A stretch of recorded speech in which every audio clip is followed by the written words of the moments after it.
Mga ka-idol, tayo po'y maglinis ng isda na huli natin. Kanduli. Alis dyan, Ming! Alis dyan, Ming! Tanggalan po natin yan ng tinik. Sayang po kasi ito kung hindi natin gagawa ng paraan. Alis dyan, Ming! Naghahara-hara ka man dyan. Ikaw man yung gusto mag-ano, harap sa camera.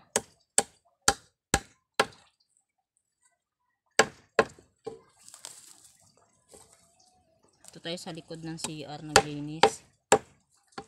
Masarap to, ano, gataan yung ulo. Taksiwin muna.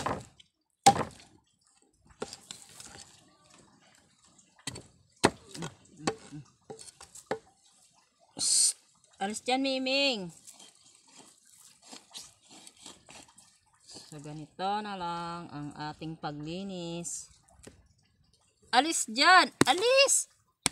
Ay, nakaabang naman ng agad itong mga alaga ko ay. Gusto niya talaga mag-ano. Pero ito ay, ano, pwede natin siyang ano yun. Maraming style ang paglilinis ng isda. Alis dyan, Miming.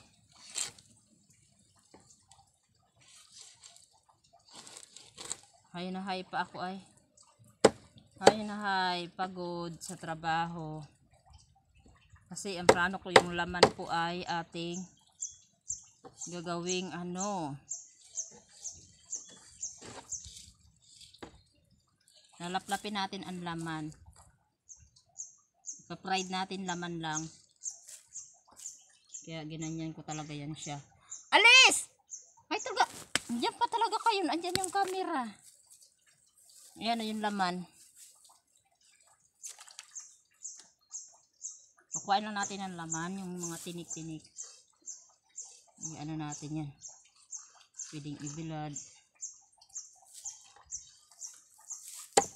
Ayan.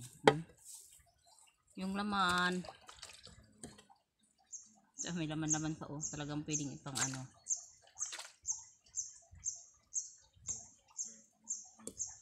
Tapos ito. Kasi para makuha natin yung buo.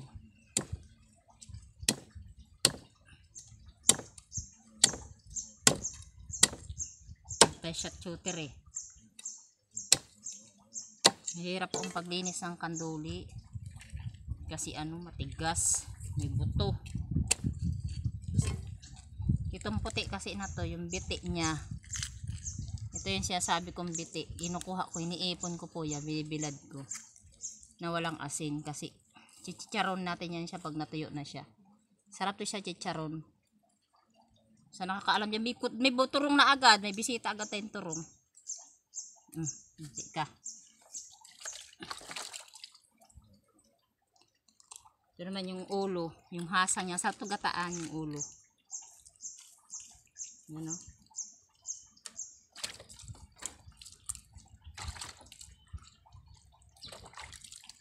Gago man tong.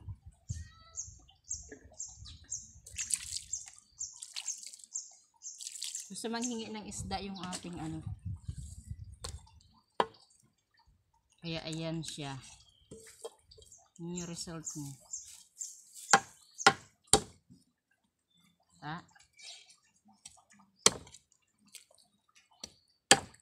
Yung bubuyog, nagaano din. Yung mga pusa ko, mahilig to sa magkain ng ano. Mabituka ng... O, doon na, Miming, doon. O, doon na, para wala kayong ano dito sa akin. O, Lukas, o, doon o. Mahirap pag-process nito mga kaludi. Matrabaho. Miming, punta kayo doon.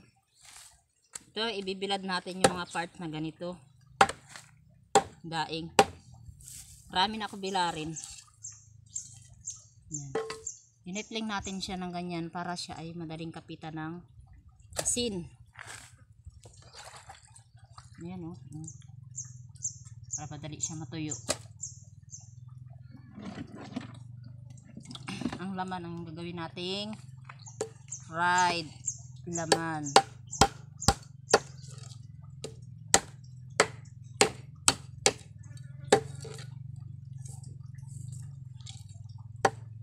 Kalimitan ganito ang nahuhuli dito sa loob ng Malampaya na kanduli. Kanduli lang isda. Swerte makahuli ng ibang isda. Sambahan sa mga bahura.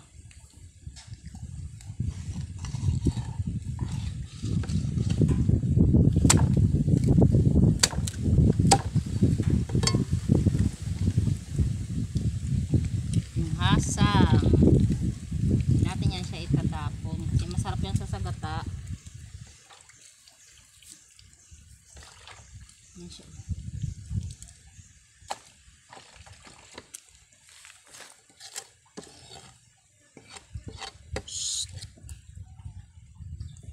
Yun na yung tuko para ano kasi maano siya malaki.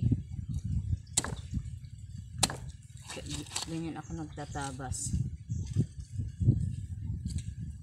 Tapos yung part ng tiyan niya dito sa may bituka para madali lang siya mga kaludi, madali lang siyang linisan pag ganun. Yan lang dali. Tapos ito yan, tapos dito naman tayo magbibiak para makuha natin yung biti. Ingat-ingat lang din kasi mayroon siyang ano talin para buo nating makuha yung biti. Ito yung ginachicharo namin. Masarap to kapag ano siya, tuyo na siya. Tapos prituhin. Gali. Dito kanya ay mga putik.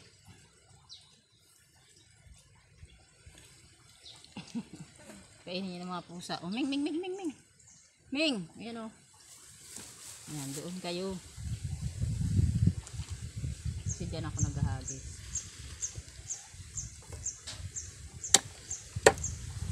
Dito sa Palawan mga ka-idol, minsan mahirap din sa ulam.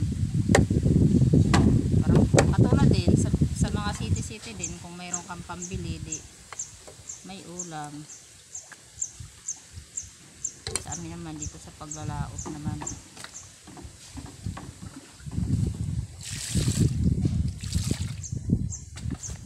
Tsaga-tsaga lang. Ang lakas lang talaga to siya makapawarak ng ano, ng lambat. Kaya yung isa pag ano, nakakahuli kami ito, minsan naiinis pa siya kasi mawawarak ang lambat. So sa lakas nito magpalag-palag pag buhay pa siya.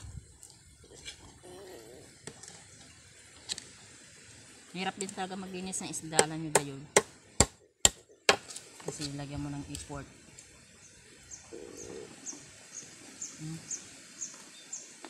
Lalaki. Kaya kailangan tanggalin tinik, pinapiruhin.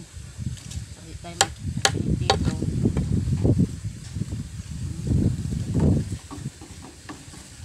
Buhay pa to siya kanina nung nahuli. Nagpidag-pidag talaga siya. Kita niyo naman ang laki-laki, diba? Halos hindi ko mahawakan. Malaki kasi siya. Hirap maglinis pag malalaki ang isda. Madulas pa siya. Kaya kailangan ganyan na lang siya.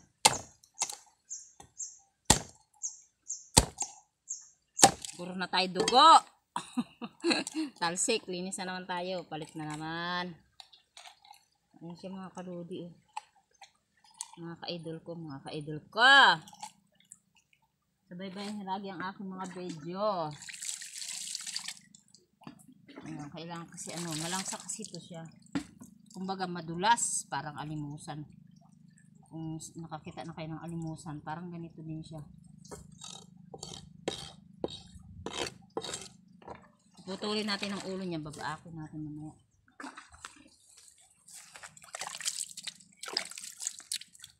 Grabe ang lagkit niya, langsa-langsa niya mga ka-idol. Kaya minsan nauumay din ako sa ganito pagkain. Kailangan lang ng ano, tiyaga para hindi umalangsahan. Isip ka ng luto na pwede siya. Kahirap niya, diba?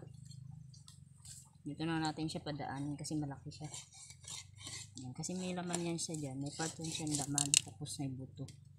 So nalaman ko lang din ang paglilinis nito sa papa ko nung nabubuhay pa. Siya kasi yung mahilig maglinis nito. Ayun, yung buto niya na yun. Simpuhan.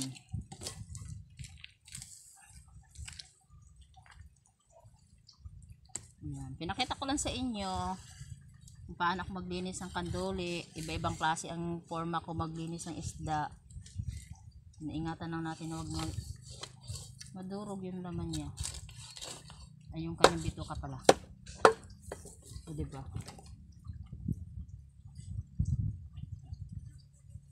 Ganyan siya. Ang biti ay ito ang biti, oh. Nakukuha na natin agad yung biti niya. Alam mo, pag hindi ka nito marunong maglinis, hindi mo ito makukuha ng ganito. Mahirap maglinis ng isda, oh. Napugot na, oh. Putol yung kabahagi. Laki, oh. Laki ng biti niya. Shhh! Mimengot ka dyan. Ayaw mo. Itong buto-buto na to, ihalo natin sa paksiw.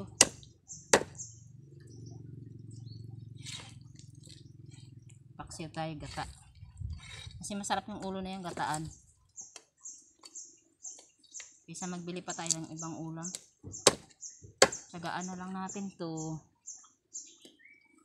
Buto-buto na isda.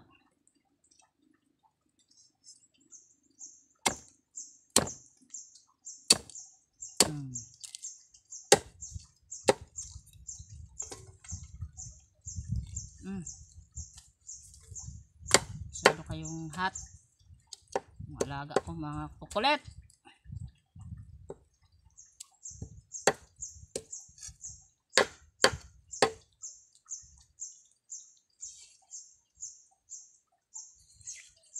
Diba?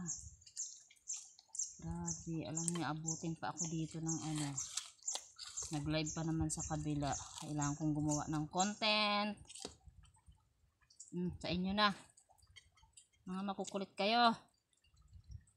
Hindi natin yung sinasama yung mga ano na yan. Atay-atay, tapos natin yan.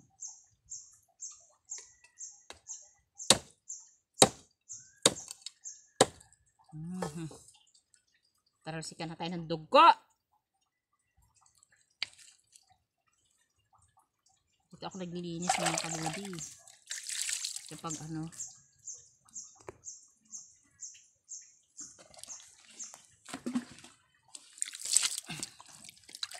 Yung sikat. Lilinisan pa natin yan siya ng ayos. Bago natin siya anuhin. I-slicein.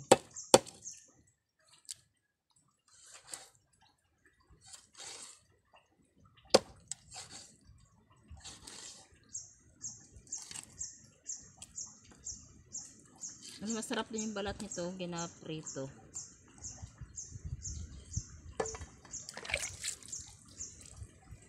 Kaya ibilad, ginagawa rin chicharon.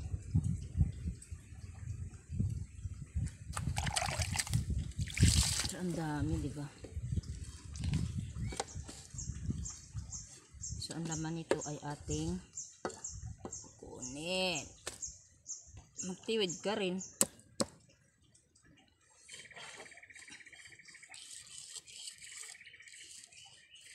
Pero tanghali na, ang dami nating gagawin. Mag-live pa tayo.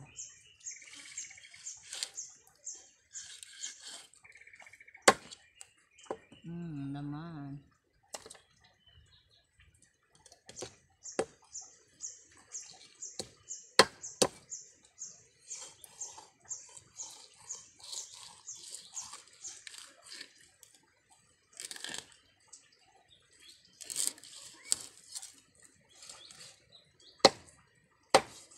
Oh, laman. Yan ang kukunin natin mamaya. Ito bibilad.